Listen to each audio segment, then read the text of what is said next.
Hello friends, जय श्री राम। तो आज का हमारा टॉपिक रहने वाला है फ्रेंड्स, मैथमेटिकल इंस्ट्रक्शन। आप जानते हो कि सिंपल मैथमेटिक्स में क्या रहता है? Addition, subtraction, multiplication and डिवाइडेशन। तो उसी फंक्शन को कैसे यूज़ करते हैं आज हम इस वीडियो में देखेंगे।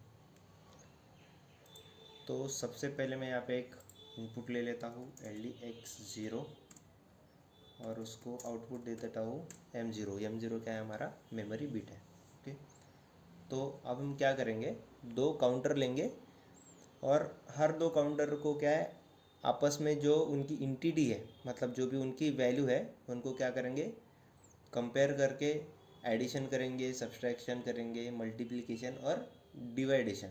ये सारी चीज़ें जो है, ये सारी रिक्वायरमेंट जो है हमारी, हम फुलफ़िल करेंगे। ओके, तो सबसे पहले मैं एक काउंटर ले लेता हूँ, आउट C0 K100। यहाँ पे K100 जो है हमारी क्या रहेगी, प्रीसेट वैल्यू रहेगी। मैं एक और ले लेता हूँ इनपुट, आउट C1 K100। ठीक है, मैं और एक इनपुट ले लेता हूँ M0 और यहाँ पे मैं दे दूँगा ऐड C0 + C1 और इसको डेटा रजिस्टर। आप जैसे अभी देख रहे हो, मैंने क्या लिया है, तीन इनपुट्स लिए हैं, X1 X2 और जो हमारा मेमोरी बिट है M0, उसे मैंने किसी को दिया है, ऐड फंक्शन को दिया है, राइट। तो अभी जैसे ही X1 से काउंट काउंटर को मिलेगी और X2 इनपुट से काउंटर को पल्स मिलेगी, वो काउंट करना शुरू कर देगा और उसके अकॉर्डिंग D0 जो कि हमारा क्या है, डेटा रजिस्टर है, वहाँ पे क्या मिलेगी अपने को, C0 और C1 की एडिशन मिलेगी, राइट। तो हम सब्सट्रैक्शन, मल्टीप्लिकेशन और डिवीजन के लिए भी प्रोग्राम लिख लेते हैं, उसके बाद डिस्कस करेंगे कि ये कैसे परफॉर्म होगा। ठीक है,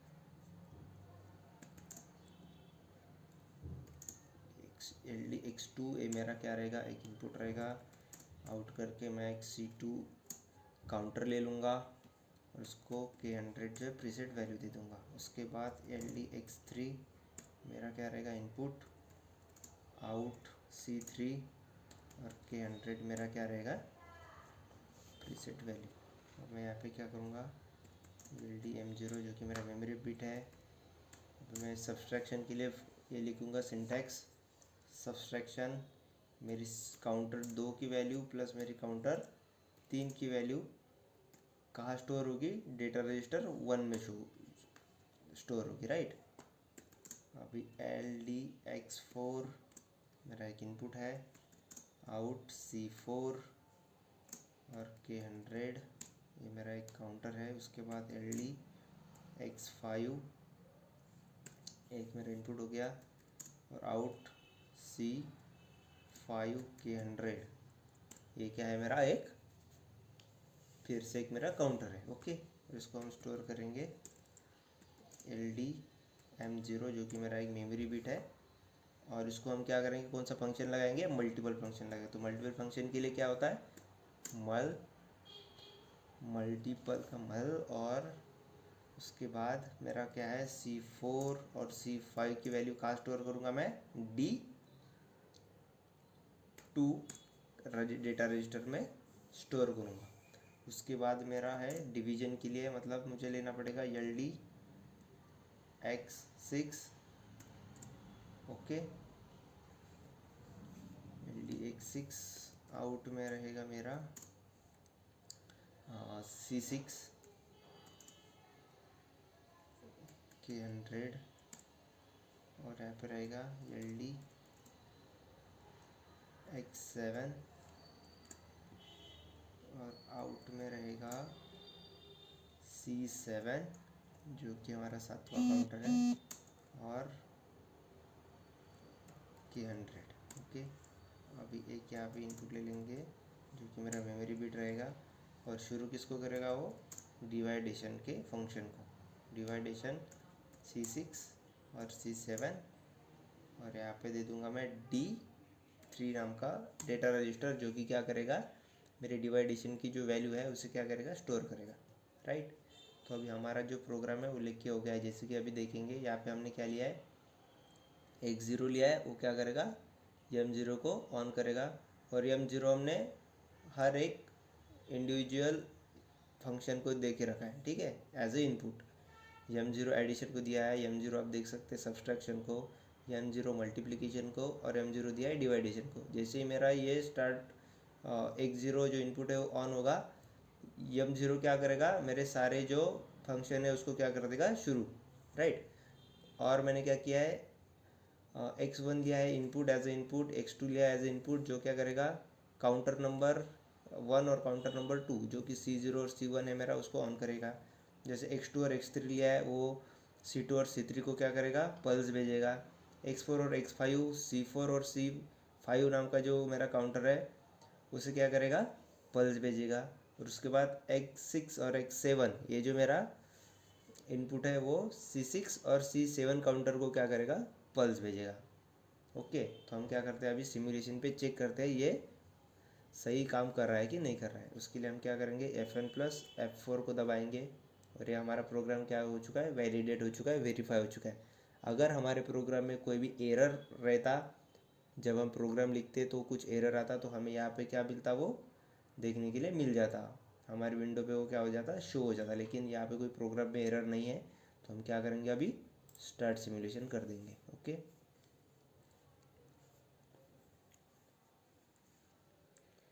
तो जैसे कि हमने डिसाइड किया था, सबसे पहले मुझे क्या करना पड़ेगा, इस इनपुट को ऑन करना पड़ेगा। तो आप देख सकते हैं मेरे सारे जो मैथमेटिकल फंक्शंस है वो क्या हो गए, ऑन हो गए, ठीक है, मेरे सारे इनपुट जो है ऑन हो गए। अब जैसे ही मैं इस इनपुट के द्वारा क्या करूँगा, पल्स भेजूँगा काउंटर को, तो मेरी क्या हो जाएगी, जो भी एडिशन मल्टीप्लिकेशन है वो इस डेटा रजिस्टर में स्टोर हो जाएगी, राइट। तो अब मैं क्या करूँगा, अब जैसे कि हमारा क्या है, एडिशन है, तो ऐड करने के लिए मैं इसको क्या करूँगा, इस दो काउंटर को क्या करूँगा, पल्स भेजूँगा। तो मैंने क्या किया, यहाँ पे जो है इसे मान लो 3 पल्स भेज दिया, ओके। और ये जो मेरा दूसरा काउंटर है इसे क्या किया, 2 पल्स भेजे। तो अभी आप देख सकते हो, पहले काउंटर में 3 और दूसरे काउंटर में 2। अभी क्या हो गया, 3+2 कितना होना चाहिए, 5। देखो 3+2 कितना हो गया, 5। तो डेटा रजिस्टर 0 जो है हमारा, उसमें क्या हो गया, जो भी एडिशन की जो वैल्यू आ गई है, जो भी एडिशन आ गई है वो क्या गया, हो गई, स्टोर हो गई, राइट। तो अभी हम इस एग्जांपल को या एडिशन को हम कहाँ पे यूज़ कर सकते हैं, इंडस्ट्री में। तो मान लो कि कोई कन्वेयर है, 2 कन्वेयर है, और एट द एंड हमें क्या चाहिए कि दोनों कन्वेयर पे, मान लो कि दिन ख़त्म होते होते हमें क्या चाहिए, दोनों कन्वेयर पे कितने पार्ट प्रोड्यूस हुए हैं ये हमें जानना है। तो क्या करेंगे हम, पहले कन्वेयर पे एक सेंसर लगाएंगे और दूसरे कन्वेयर पे एक सेंसर लगाएंगे। जैसे ही प्रोड्यूस पार्ट जो है वो सेंसर से होके गुजरेगा, तो क्या होगा, ये मेरा जो काउंटर है वो वैल्यू काउंट करेगा, ठीक है, इसे पल्स मिलेगा तो। और दूसरे कन्वेयर पे जो प्रोड्यूस पार्ट हो रहे हैं, उस सेंसर से इस काउंटर को हमें क्या मिलेगा, C1 काउंटर को क्या मिलेगा, पल्स मिलेगा। तो क्या होगा उससे, उस दोनों की एडिशन हमें किस में मिल जाएगी, D0 में मिल जाएगी। तो सिंपल सी बात यह है कि अगर हमें 2 कन्वेयर है हमारे पास और दोनों की प्रोड्यूस पार्ट की एडिशन करना है, तो हम क्या कर सकते हैं, एडिशन फंक्शन का इस्तेमाल करके रिक्वायरमेंट जो है हमारी वो फुलफ़िल कर सकते हैं। ओके, जो यही काम होता है एडिशन फंक्शन का। उसके बाद क्या है, हमारा सब्सट्रैक्शन है। अभी मान लो कि दिन भर में 100 पार्ट हमने क्या किया है, प्रोड्यूस किए हैं, ठीक है।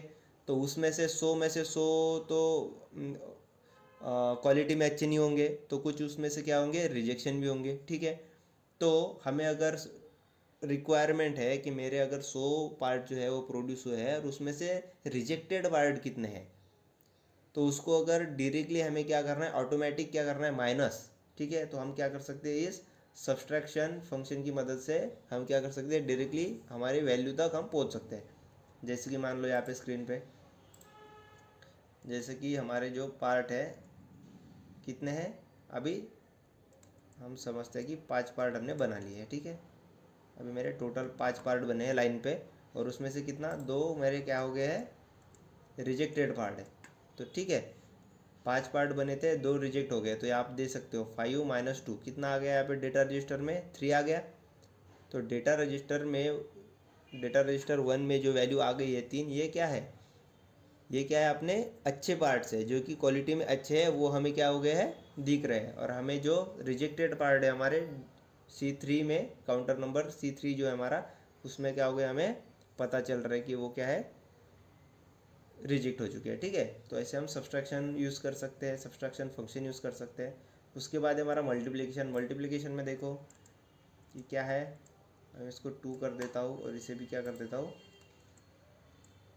2 कर देता हूँ दूसरे काउंटर को। तो आप देख सकते हैं 2 इंटू 2 कितना होता है 4।